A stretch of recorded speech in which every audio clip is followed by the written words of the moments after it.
బంగారం ఇదంటే అందరికి ఇష్టమే. మరి ముఖ్యంగా మన భారతీయులకి. అందుకే ధనవంతులతో పాటు సామాన్యులు కూడా ఎంతో కొంత బంగారాన్ని కొంటూ ఉంటారు.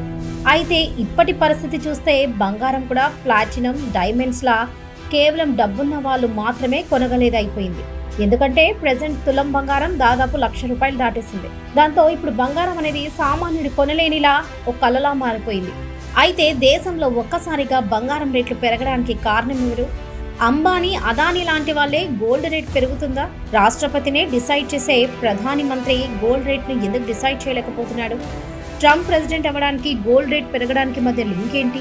టన్నుల కొద్ది బంగారాన్ని ప్రపంచ దేశాలు ఎందుకు కొంటున్నాయి? బంగారం విషయంలో ప్రపంచాన్ని ఊపేసేలా చైనా ఏం చేయబోతుంది? ఇండియాలో తులం బంగారం 25,000కే దొరుకుతుందా? అనేటువంటి బంగారం గురించి విషయాలను బంగారంలో చెప్తాను, ఎక్కడ స్కిప్ చేయకుండా చూడండి.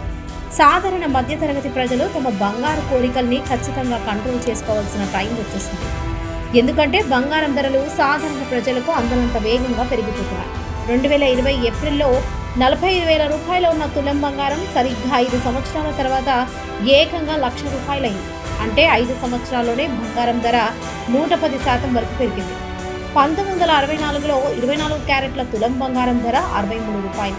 ఇక 1974లో 500, 1984లో 2,000, 1994లో 4,600 నుండి 2024లో ₹5,850. ఇక 2014లో 28,000గా ఉంటే గత ఏడాది 2024 డిసెంబర్లో ఈ ధర 79,500కు చేరింది. ఇదే ఎక్కువ అనుకుంటే డిసెంబర్ నుంచి 2025 ఏప్రిల్ వరకు కేవలం 4 నెలల్లోనే మరో ₹20,000 పెరిగి ఏకంగా తులం బంగారం ₹1,00,000కు చేరుకుంది. ఇక ఇప్పటికే తులం ప్యూర్ గోల్డ్ విలువ 98,000 దాటిపోయింది. దాంతో మరికొద్ది రోజుల్లోనే బంగారం 1,00,000 దాటబోతుంది. అయితే ఇలా బంగారం రేట్ పెరగడానికి చాలా కారణాలున్నాయి. తరతరాలుగా బంగారం అనేది భారతీయ కుటుంబాల్లో ఒక భాగంగా మారిపోయింది. బంగారం అంటే ఆస్తి, బంగారం ఉంటేనే విలువ అనే భావన భారతీయులలో ఎక్కువగా ఉంది. ఇక పెళ్లిళ్ళు, ఇతర ఫ్యామిలీ ఫంక్షన్లలో బంగారం కొనడం ఆనవాయితీ అయిపోయింది. కాబట్టి ప్రపంచంలోనే అత్యధికంగా బంగారాన్ని కొనుగోలు చేసే దేశం మాత్రం ఇండియానే. మన దేశంలో కామన్ మ్యాన్ పాయింట్ ఆఫ్ వ్యూలో బంగారం కేవలం ఆభరణాలు తయారు చేయడానికి మాత్రమే వాడతారనుకుంటాం. కానీ బంగారం వెనుక చాలా పెద్ద కథ ఉంది. వరల్డ్ గోల్డ్ కౌన్సిల్ డేటా ప్రకారం China, Russia, Australia, Canada, America, Indonesia దేశాలే ప్రపంచంలో ఎక్కువగా బంగారాన్ని ఉత్పత్తి చేస్తున్నాయి. మన దేశంలో కూడా కర్ణాటక కోలార్ ప్రాంతంలో గోల్డ్ మైన్స్ ఉన్నాయి. 1880ల నుంచే ఇక్కడ గోల్డ్ మైనింగ్ జరుగుతుంది. అలా 120 సంవత్సరాల పాటు ఈ ప్రాంతంలో గోల్డ్ మైనింగ్ జరిగింది. అయితే 120 సంవత్సరాలలో కోలార్ బంగారం గనుల నుంచి కేవలం 800 టన్నుల బంగారాన్ని మాత్రమే వెలికి తీశాం. కర్ణాటక హట్టిలో ఇప్పటికే గోల్డ్ మైనింగ్ జరుగుతుంది. కానీ ఆ మైన్లో సంవత్సరానికి 1 టన్ గోల్డ్ మాత్రమే వస్తుంది. అందుకే ప్రతి సంవత్సరం 800 టన్నులకు పైగా బంగారం ఇండియాలోకి దిగుమతి అవుతుంది. గోల్డ్కి వరల్డ్ వైడ్గా ఎకనామికల్గా చాలా ఇంపార్టెన్స్ ఉంది. ఇక్కడ బంగారాన్ని ఒక అంతర్జాతీయ వస్తువుగా భావిస్తారు. అందుకే ఈ బంగారం ధరల్ని కొందరు వ్యక్తుల్లో లేదా ఒక సంస్థను డిసైడ్ చేయదు. కానీ బంగారానికి ఈ స్థాయిలో ధరలు ఎందుకు పెరుగుతున్నాయనే ప్రశ్నకు సమాధానం బంగారం విలువ పూర్తిగా డిమాండ్ అండ్ సప్లై ఫార్ములా మీద ఆధారపడి ఉంటుంది. ఏదైనా ఒక వస్తువుకు డిమాండ్ ఎక్కువగా ఉందంటే దాని ధరలు కూడా ఎక్కువగా ఉంటాయి. డిమాండ్ తగ్గితే ధరలు కూడా తక్కువగా ఉంటాయి. కానీ బంగారానికి ఎందుకని ఇంతలా డిమాండ్ ఉందంటే చాలా కారణాలు ఉన్నాయి. ముఖ్యంగా ప్రపంచంలో చాలా దేశాలు గోల్డ్ రిజర్వ్లు అంటే బంగారాన్ని నిల్వ చేసుకోవడం ప్రారంభించారు.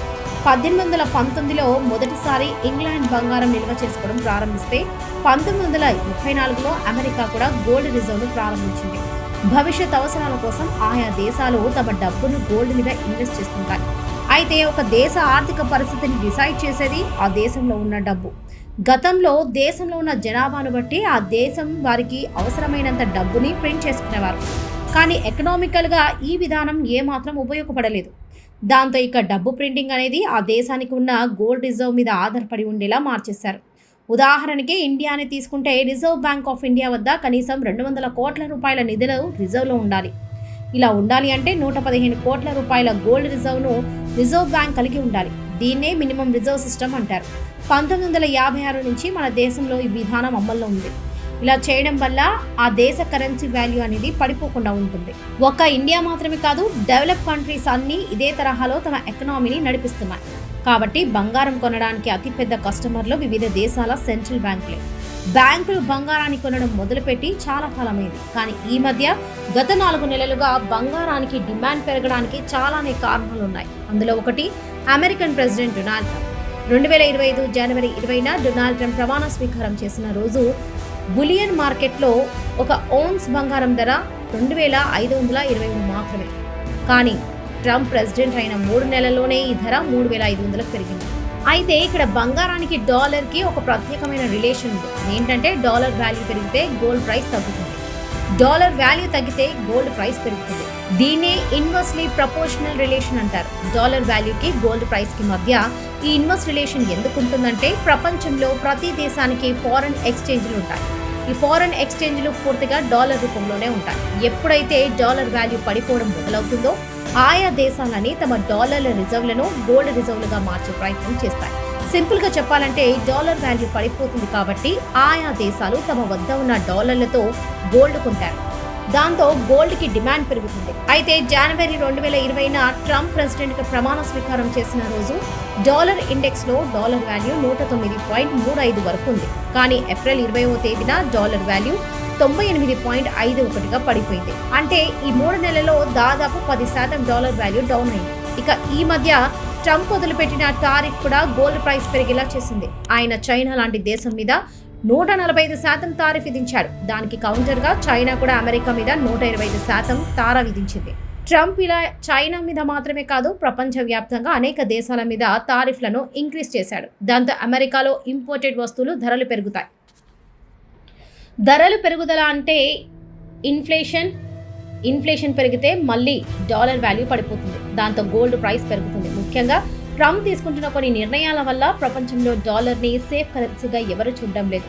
ట్రంప్ ప్రెసిడెంట్ అయిన తర్వాత రష్యా, ఇరాన్ లాంటి దేశాల మీద ఆంక్షలు విధించాడు. ఆ దేశాల ఉన్న డాలర్లను ఫ్రీజ్ చేసి ఆ దేశాల తమ వద్ద ఉన్న డాలర్లను ఉపయోగించుకోకుండా చేశాడు. ఇంటర్నేషనల్గా వివిధ దేశాల మధ్య జరిగే ట్రేడ్కి సంబంధించిన సెటిల్మెంట్ చేయడానికి society for world wide inter bank financial telecommunication అనే ఒక సంస్థ ఉంటుంది.